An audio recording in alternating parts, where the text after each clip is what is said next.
Hello everyone, Andrew here, and we're finally at the start of a new year, and I'm sure everyone is just as excited about that as I am, because now we can talk about the winter seasonal anime. Quite a few shows have already started airing, so let's talk about Winter 2021. But first, let me talk about my YouTube channel for 5 minutes. No, alright, I'm kidding. First, we are going to talk about this season's sequels, starting with the biggest show of maybe the last decade, and one that has already been airing for over a month. Attack on Titan, the final season. You basically haven't been able to miss this show if you've been on the internet in the last few years. People flying around on wires using swords to fight giant naked idiots. It's hard to find a more awesome anime to come out recently than Attack on Titan. I'm a manga reader, so I can tell you this should be one hell of a season. Another huge series that is returning this season is ReZero. Part 2 of Season 2 is finally here. And when I say finally here, I mean that.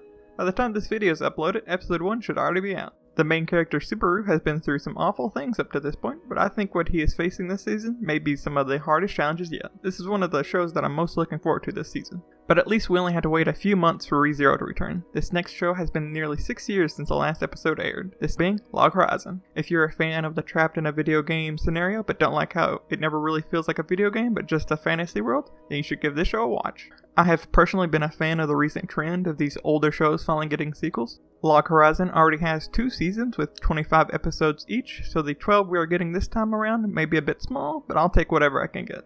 Now if only we can get those sequels to No Game No Life and Blood Lad. Another show that is making a return after a few years is World Trigger. Produced by Toei Animation, its first season was well received but to little fanfare. The show already has a 3rd season listed, so it should be sticking around at least for a little while. If you want to catch up on it, the first season is on Crunchyroll as both subbed and dubbed. You might want to start now, as it is 73 episodes. A show that seems to have somehow gotten another season after the disaster that was its previous season is 7 Deadly Sins. I was a huge fan of the first season and switched to the manga before it got a second. I'm sure most of you have seen clips of the awful animation it had in the 3rd season, but maybe with Studio Marby Jack now helping Studio Dean, we'll see some nicer animation. The animation of this next show caught a lot of people's attention when its first season aired back in 2019, and I expect Beastars Season 2 to be able to do the same. Animated in CGI by Studio Orange, the same studio that did Land of the Lustrous, this CGI is the best that you'll see anywhere in anime right now. And even though I finished the manga already, this is a show I'll be keeping up with this season. That Time I Got Reincarnated as a Slime is another show I'll be keeping up with. Following the story of a reincarnated Japanese salaryman, it may seem like your typical power fantasy isekai, just with the gimmick of the main character being a slime, following a trend of trash isekai that has popped up over the years, i.e. In Another World with My Smartphone, or The Master of Ragnarok. But unlike either of those shows, this show is funny and has fully fleshed out characters and world. A show that I know I need to catch up on before the season comes out is The Promised Neverland. It is hard to talk about this show without spoilers, so skip to this time if you don't want to hear them. The story revolves around a group of children who have escaped from an orphanage after discovering it was really a farm that was raising them like cattle for demons that now control the world. I don't know what's going to happen in this season, but I hear that each arc of the manga takes on a completely different style, and I'll look forward to what it offers after I catch up. I wonder how many times in this video I'm going to say I need to catch up on something. I'm betting at least 5 times. The Quintessential Quintuplets is a show that I just let completely pass me by when its first season aired back in 2019. It follows the story of Usagi Futuro as he tutors a set of identical quintuplets. And instead of just hinting that he'll end up marrying one of the girls, it comes right out and shows us clips of his wedding. Though being that they are identical, which one he ends up with is still a mystery. Full of character and humor, I know this is a show I'm really missing out on. Dr. Stone makes its return with Dr. Stone Stone Wars. If you missed the first season of this, the story takes place a few thousand years after the whole of humanity has turned to stone. Senki breaks free, then starts freeing other people through the power of science. That somehow leads to some disagreement though, that leads to a splitting of his group. Finding a village of people who are not stone, Senki joins them. A bit more than that happens, but you get the main idea. This show is now returning to show us the war between those two groups. The show is now returning to show us the war between the two groups of revived humans that the first season was building towards. It should be interesting to see how Senki and the rest of Ishigami Village are able to defeat the much stronger forces of Tsukasa with the power of science. Switching from a war of people to a war that takes place in a person, we find ourselves at Season 2 of Cells at Work. All the characters here are personified versions of cells, viruses, and bacteria that can be found in the human body. And the world they live in is that human body. Each cell has their own job that falls in line with their real-world counterpart. Following a red blood cell as she tries to do her job, we see her run into the countless troubles that a body can find itself with, only for her to be saved by a white blood cell. This is another one of those shows that let pass me by when it first aired, but from what I can hear, this should be another show that is worth a watch. Yuru Camp Season 2 is your typical cute comedy slice-of-life anime, and I think this is something that a lot of people could use right now. I haven't watched the first season, so I don't have much to say on it, other than that a few people I know that have watched it say it's an amazing show. So if you are looking for something to raise your spirits, this might be a good show for you. Another amazing show that I have not watched is Nanan Biori, returning for a third season after a 5-year break. I mean, okay, there was a movie in 2018, but that's not the same thing as a full season. I'm also certain that you have seen at least some of the memes of this show, so if you're looking for another comedy slice-of-life show, this seems like a good choice. The next show somehow combines the aspect of school, idols, and sports anime into a show about horse girls racing. Ume Musume's first season was generally well received, even with some of its stranger parts, and I expect the second season will do much the same. Who knows, maybe this season will blow everyone out of the water and will lead the way in cute animal girls racing into 2021. I am not into idol anime, so it was a surprise to me when I saw that Show by Rock Stars was the 4th season of Show by Rock. Being that it's a 4th season, I'm sure you already know if you're going to be watching this one or not. Moving on, we have Majutsushi Orphan Hagure Tabi. Sorry for the botched pronunciation. The sequel to a winter 2020 show that at best I would say got mad reviews. Maybe this is one of those shows that is actually really entertaining, but for some reason has a low score. I'm not planning on watching it, but if someone has watched the first season, let me know what you thought down in the comments. And last of the direct sequels is Shichukan Ichiban. Much like the last show, I know nothing of this show. It seems to be a cooking show set in the 1800s Shin Dynasty, having an okay score of Mal. It may be worth a watch if you're into cooking battle style shows. Now you may have noticed I said direct sequels for that last anime, and that is because I'm not sure where to put these last 3. I can say for sure that one of them is a spin-off, but for the other 2 I have no clue if they're a continuation of the story or just in the same world. So let's start with the spin-off. Cells at Work Black is a spin-off of Cells at Work. It follows the same premise as the original, but with a couple gender flips for the main characters.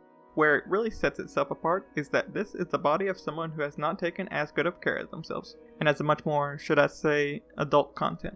Being that it's a spin-off though, you don't need to have watched the first season of the original anime. This is certainly going to be one of the shows I'm watching this season. The next show, I don't know if it's a chibi spin-off or if it's really a continuation of the story. Bungo Stray Dogs 1 is being animated by Studio Bones. I'm guessing this is a chibi spin-off of Bungo Stray Dogs that is going to follow the same style as the Overlord spin-off or Isekai Quartet. It is unusual to see a show like this labeled as a full show and not a TV short though, but maybe this is just going to be a new style of full-length anime that we're going to see in the coming years. Last of these 3 we have Wix's Diva A Live. I also believe this to be a new series that just so happens to be in the Wix's world. Wix's has several anime and I have no idea how they are connected to each other or even if they do connect. This one seems to take place virtually instead of the normal card game version, so if you have never been interested in the series, this might be a good chance to try it out. Alright, so that wraps up the sequels and related anime, so let's move on to the new stuff. Starting with Hori Miya, a rom-com slice of life that follows Hori, a popular and friendly schoolgirl, but who secretly has the responsibility of taking care of her little brother at home, and Miyamura, the quiet and antisocial kid in class who secretly has an extremely kind heart, and multiple piercings and tattoos.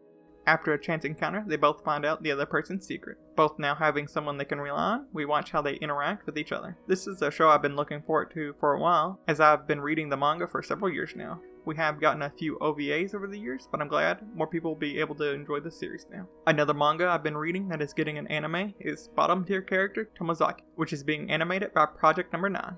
The story follows Tomozaki, one of the best gamers in the country, who thinks that real life is nothing but a horrible game. After meeting with a gamer who's just as good as he is, he realizes it's his popular female classmate, Aoi. From then on, she tries to get him to see that real life is a game worth playing. I am definitely looking forward to watching the show this season. Next we have Mushoku Tensei Isekai Itara Hanki Dasu. Being based off of a popular isekai novel, I'm hopeful for the series. But being it's the first full season animation by Studio Blind, this could go the way of 7 Deadly Sins Season 3. Despite the oversaturation of isekai in the last few years, I'm still hoping the series can add something new, like we saw with Shield Hero. The second series this season being animated by Studio Bones is SK Infinity. I'll just call it SK for now. It is a sports action anime that seems to be based on racing skateboards. Being an original work this time, I have nothing to base the series off of, but being that it is Studio Bones, I think you should at least give this one a try. I'm a Spider So What is another show this season I'm looking forward to. Another isekai about being reincarnated as a monster. You may think this is going to be no different than the Slime isekai, but as a reader of both the manga and the web novel, I can say that this is one of the shows I have higher expectations for. But being that it is animated by the same studio as Berserk 2017, I can't help but be worried about the animation. Either way, I think this show is worth a shot. As I don't want this video to be an hour long, I'm going to speed through a few of these. Kafuku Jutsushi no Yarina Oshi is an ecchi fantasy show by Studio TNK, taking place in a world of monsters and adventures, while also being animated by the same studio as the first couple seasons of High School DxD. This may be a show that our cultured viewers would enjoy. Next we have 2.43, Sein Koku Danshi Volleyball is another anime by David Production this season. Being about high school boys volleyball, it may be worth a look if you're a fan of haiku. Oredake Hareru Kakushi Dungeon is another ecchi fantasy anime coming out this season. This time being animated by Okuroto Noboru, a newer studio that I know little about as they've only made 2 OVAs up to this point, but maybe another worthwhile watch for the cultured viewers. X-Arm, animated by Visual Flight, is a near-future action ecchi show. Another new studio this time around. I have little to go off of animation-wise, but at least the source is somewhat well liked, though the trailer does have me very worried. And finally moving away from ecchi but back to fantasy, we have Suppose a Kid from the last Dungeon Boonies moved to a starter town by Leiden Films. With this show, I would expect the typical power fantasy adventure anime that we have all come to expect every season. Leiden Films is also making another fantasy show this season named Hori Tensei Saga, this one being based off a video game instead of a light novel. Looking like a Return of the Rightful Ruler kind of story. This one might be good if it can break the curse of video game adaptations. Let's move even more quickly and cover the idol shows this season. We have cute girls in dresses with Idly Pride, cute girls with dresses with Gekido, cute boys in ties with Aichu halfway through the idol, and lastly shiny girls in skirts with idols.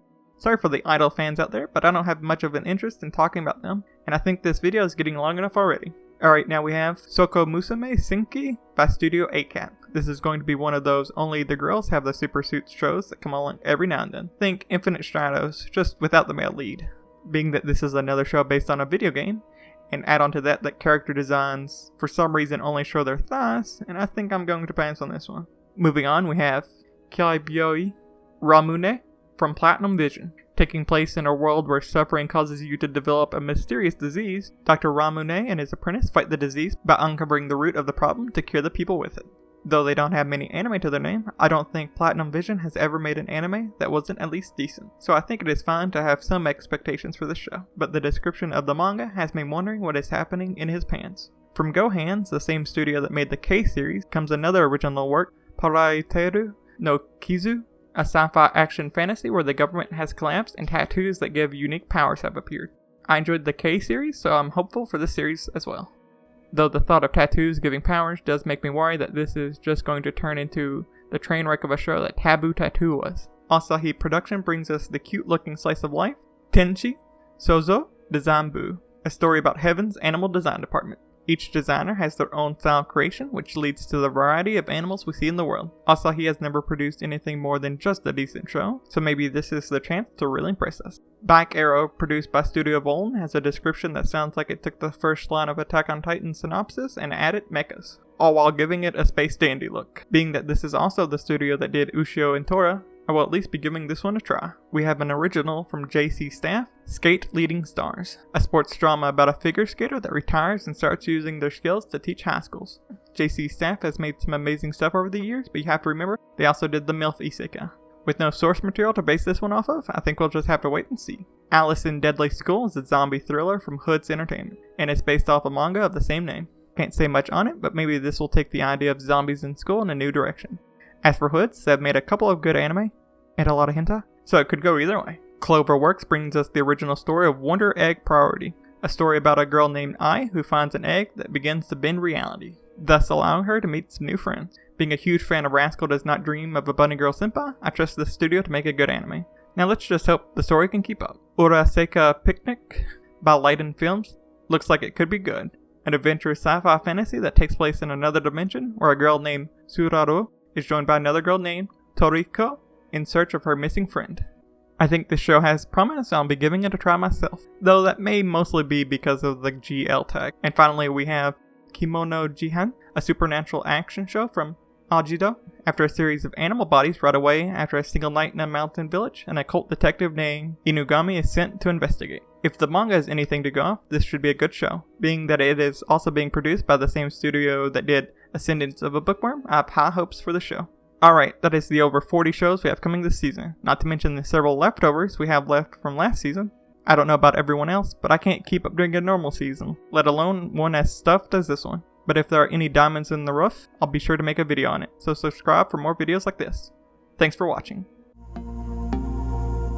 Sorry for this video being so late for the winter 2021 season. I just didn't expect to be making YouTube videos again, and had no plans of even doing a video like this. But after last Friday's video started getting quite a few views from search history, I figured I'd make another anime video. I've planned on making videos every Friday about anime and manga anyway, so I figured why not start with the winter 2021 season. I'd also like to thank all the people who made my last Friday video my most viewed video. It's currently sitting around 50 views, which isn't a ton, but it's way more than I'm used to getting, so thank you for watching.